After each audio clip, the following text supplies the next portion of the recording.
Okay. I'm Desi, I'm alcoholic. Louder for the people in the back. Start over, right? Make it your number one lover. I haven't heard that in a long time. Thank you, Alicia. It's fabulous. I'm strangely happy to be at an AA meeting. No, thank you very much for the kind things you said. I started out, I got a DUI on a tricycle. Just kidding, it's my favorite joke sometimes. I got sober in 2002 when I was 17 years old. And I wasn't an early stage alcoholic, but I was a teenage drunk. And there's not always a lot of booze unless you steal it. They didn't used to have liquor in the grocery store, so I could fit like 2 40s in my pants and throw a coat over that if needed. And my disease took me to many lengths that I didn't belong and that I was raised better than that. I really, truly was a good person before the disease got in my brain, so to speak. If that makes sense. It's like there's just this stark contrast of like before I started drinking and how quickly it took me down and what it's like to just be kind of screaming inside before I can just, get a taste of being free from that pain. And it's addicting to try and get free of that pain. And I remember not feeling a lot of the pain. I had so much trauma when I was a kid that it didn't register, it just didn't really register. That's just kind of my background. It's like,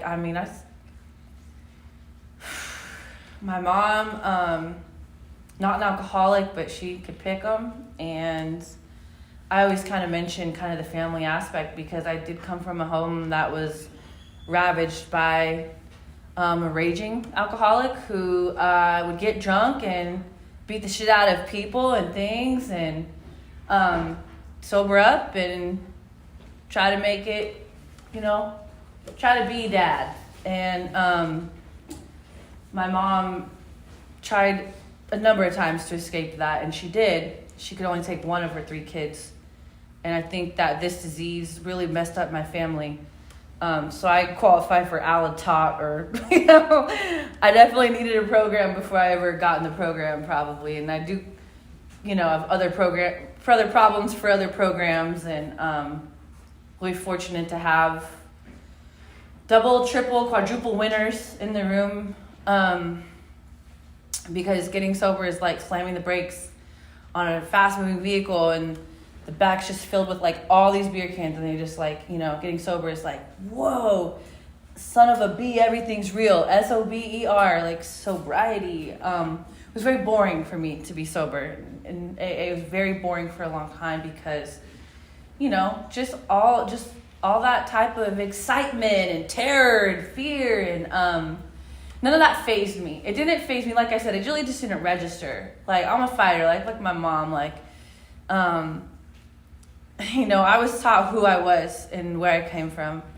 And that gave me strength. It was just, I think, the amount of things that happened, for example, again, like another kind of personal experience, like, I was in this like vector of like traumatic events, and my mom was gonna die, and like my little cousin was gonna die. They both had cancer, and my mom has 4 sisters, and I lived with every dang one of them, and I'm saving a seat for every dang one of them. I love them. And my cousins, they had some bullets in the fire, and it missed his heart by, 1/4 of an inch. And my brother, who's in AA now, thank God, got sober for me. He was off to prison as a teenager, and my other brother's at boot camp, and it was just like my uncle's having triple bypass. Like you couldn't fit into a telenovela like the amount of things happening right before I took my first drink, and how good that to get that drink down, must be for an alcoholic. With the allergy, that's like,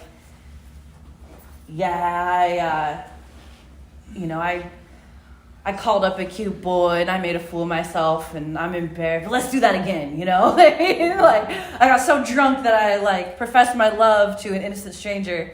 Let's do that again, And just like telling my, being a proud graduate of the DARE program. I got mad at my mom because she didn't come to my DARE graduation. That's that double life, man. I remember being real mad because she was working and maybe gambling. So many programs. Saying no and just not saying no thank you. I go play that over in my mind, Why did I pick up that first drink? Why did I even do it?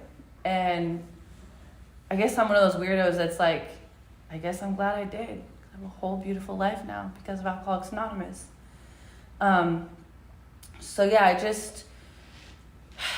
more I drank, the worse my grades got, and that was one of the first things that hit me like a ton of bricks. It was that, it was, like I said, in my family, we had a lot going on, and one of my aunts would turn her kids over to me, and her one girl, and I, let her down, and she hated me as much as she hated her mom, and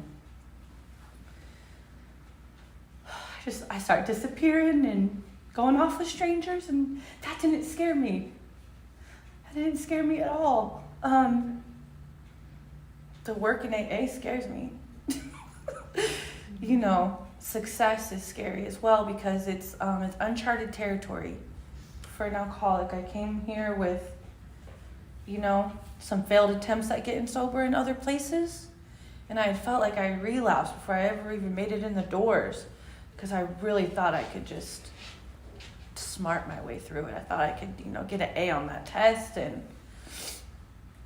when I literally about a year before I got sober saw those test scores going down, I knew I was like about to lose it, and the 5 high schools and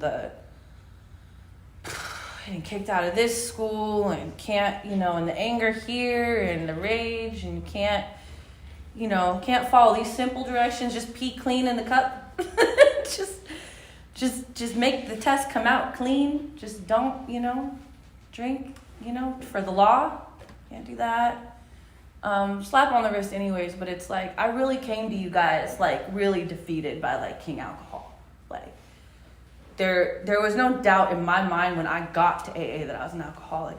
And the only problem was I just couldn't quit. That was the only problem. No matter what I said or did, I would tell my friends, who I adored and I didn't want to abandon to my recovery because I did not want to get clean and sober.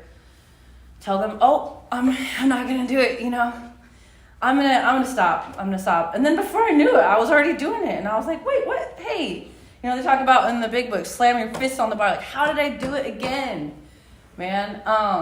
And I did a fresh start at a new school, and I end up, being the plug to get liquor at the party, and it's like, how did I do it again?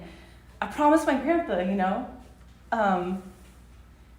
it's just like over and over. Before I got here, I was convinced that I was like gonna die that way. And I ended up in the psych ward. Decent stay. 6 weeks is pretty long. Fairfax, alumni. For all my fellow Fairfaxians. I had been to the end of a meeting, and it was just the end, and then I recognized the building. So if you know this area, I grew up at Seven Lakes, and that was kind of home base. And I guess the dealer from out in the woods out there in the sticks, I just squeezed into a little Honda Prelude, like in 1990, like a little Honda Prelude to get to like wherever we were going, and it was the end of a meeting. And I remember going down in this basement, and we just showed up right before the prayer. And that feeling of that, the prayer, and one of my girlfriends, we left, she was kind of happier, and like, I'll never forget that. And we had moved, though my mom and my new stepdad we had moved from the sticks to Everett, big old city. People do get sober in Everett. I know it's kind of a joke, an oxymoron, but people think I'm joking when I tell them, no, you can definitely get sober in Everett, North Everett to be in fact. But I was white knuckling it this one morning, and I just woke up and I was like, if I wasn't gonna, what would I do? If I was gonna be sober, what would I do? And I thought I would like take a boombox to the library. And I walked by, I was doing that. And this one time I didn't have the stereo with me or whatever. And I walked by this building and they were having a noon meeting at that time, and there was this 18-year-old woman in there. And I was like, 16, 17, about to be 17. This is like the beginning of the end, because I found out you guys exist. I found out that there's a whole meeting after the meeting. There's sponsorship. This girl, she had cute friends and she wanted, me to go hang with her. She had already been charged and sentenced to go to prison, and she was really pregnant. And she took the time after the meeting to carry the message to me and to invite me to fellowship and be introduced to her sponsor. And that was, I think, the first experience I ever had with 12-step recovery. And later that summer, my brother got sober. I didn't really know that he got sober, but, I had that run-in with the meeting just by recognizing the building. And my brother he was different. There's something different about him. I did not know what it was, but he was going off to play cards. And I just followed him up the hill one day. And he would just introduce me, and you going upstairs to the meeting at 18th and Baker.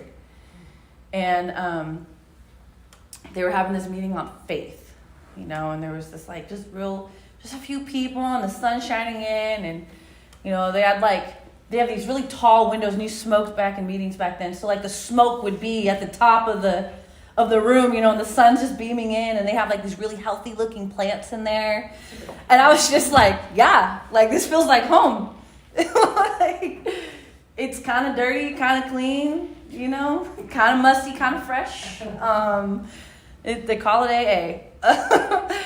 And that was my first whole meeting, and I knew my brother had changed. I didn't know, so I found this program a lot through Attraction.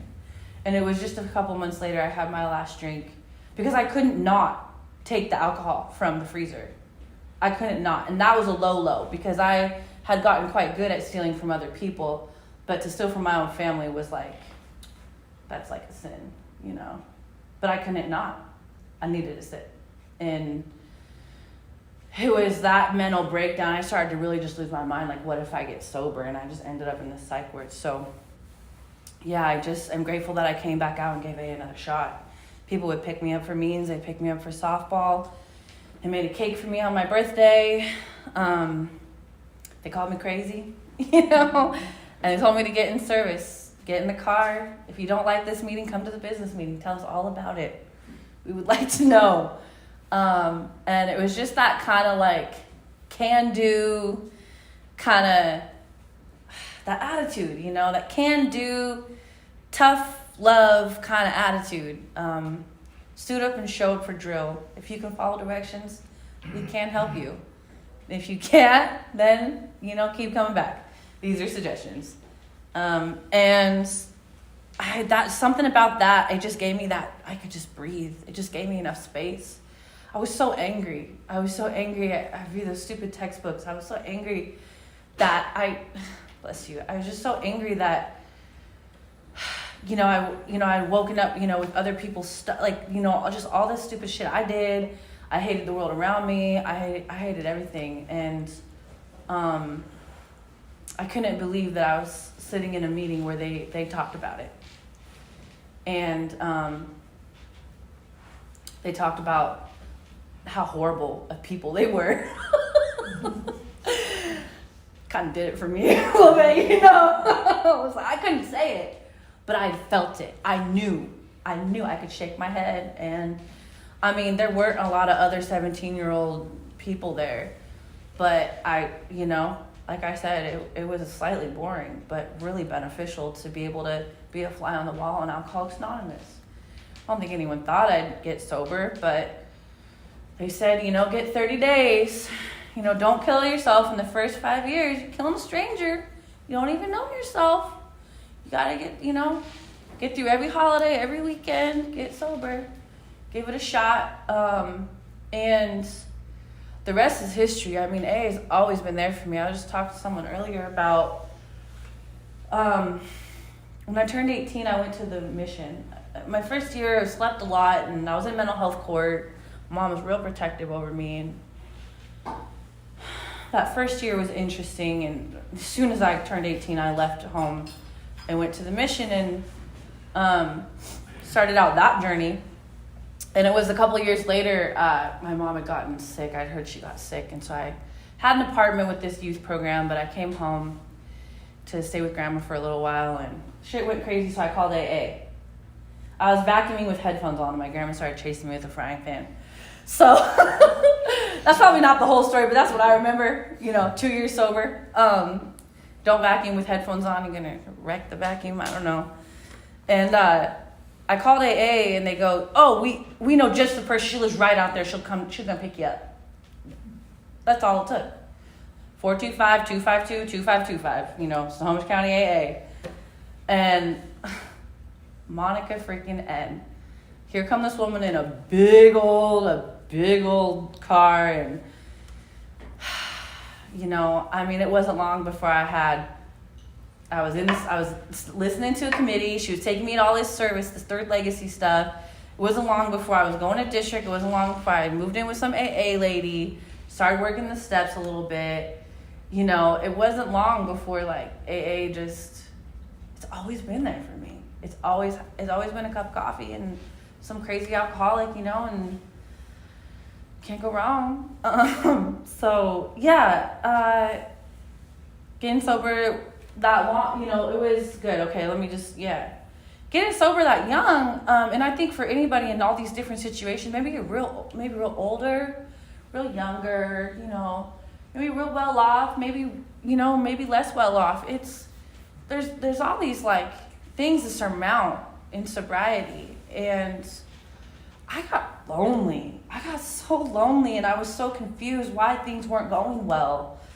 Why was my mom sick? Why in Job Corps is she in stage 4 cancer? I had to stop what I was doing and come home because that was the next right thing, what you taught me. And, how come I thought, when I get my shit together, I will start those steps with somebody. I don't even have a place to live, and so needless to say, there may have been, either I was just too mentally, mixed up to sit down and put pen to paper, or I was taught the 10th step real early on. You read that 86 and 88 every day, every night.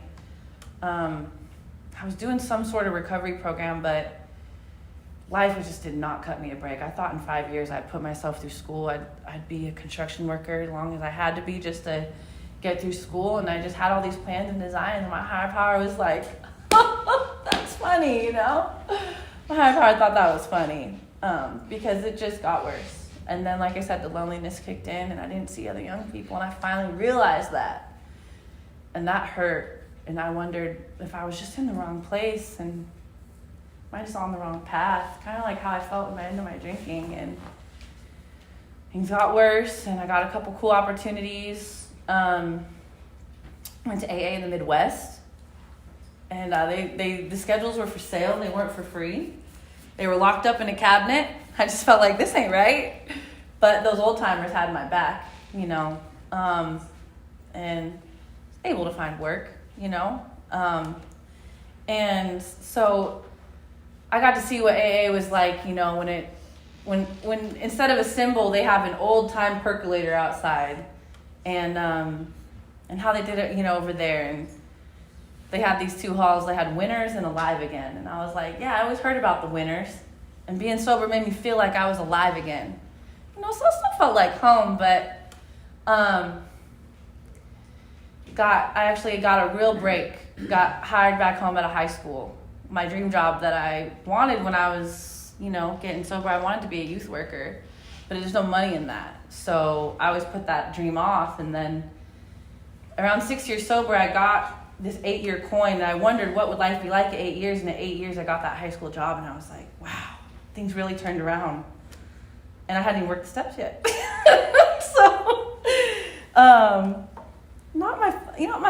Not my most solid suggestion, but it's how it goes for some of us sometimes. We just take suggestions until we find our sponsor.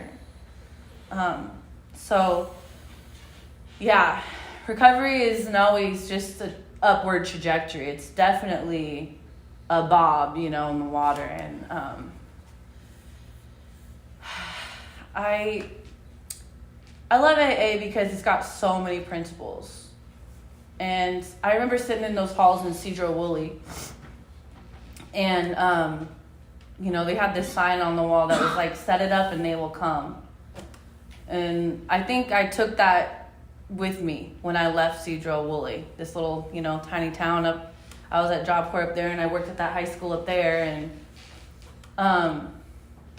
that's been my experience with the rest of my experience, basically.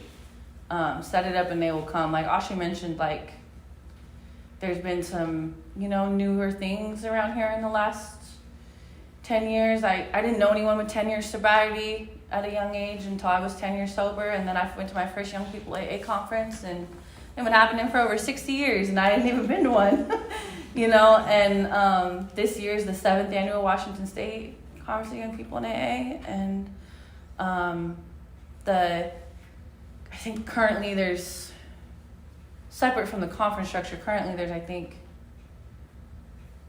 20, maybe 18 district young people chairs, points of contact for, people. And there's been the CPC Older People Project, the Seniors Sober Over 60 project, to help get folks connected who are less connected because of their situations, like they're in a home somewhere and they were in AA and now they're, they can't get out to meetings, and set it up and they will come. Set it up and they'll come. And I never really thought that I would, that after that first 5 years, I was jaded. I was just like, I don't think that is going to go well. I don't think sobriety is going to go well. But the last 5 years have been absolutely beautiful. And I'm so glad I stayed sober for so many things. That little cousin, she's called me, asked me for a meeting before. Like, AA has really put my family back together when it's got really hard. It's made me want to be a part of my family when I lost hope in that. Because, like I said, I heard something earlier. What about monkeys in the circus and stuff? Not renting monkeys for the circus. That was a good one. The Al-Anon speaker earlier at Berrien Little Assembly. And so, I'm a satisfied customer of this free program, and I think working the steps has had a big part of that. Working the steps has really helped me.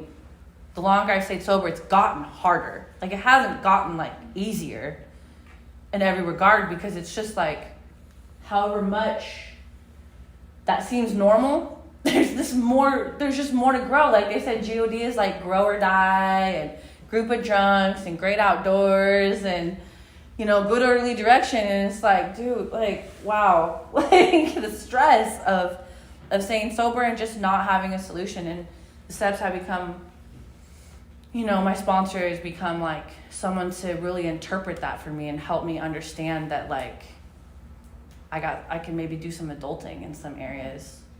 And I heard someone say earlier that I fit in with the adults because I was the adult.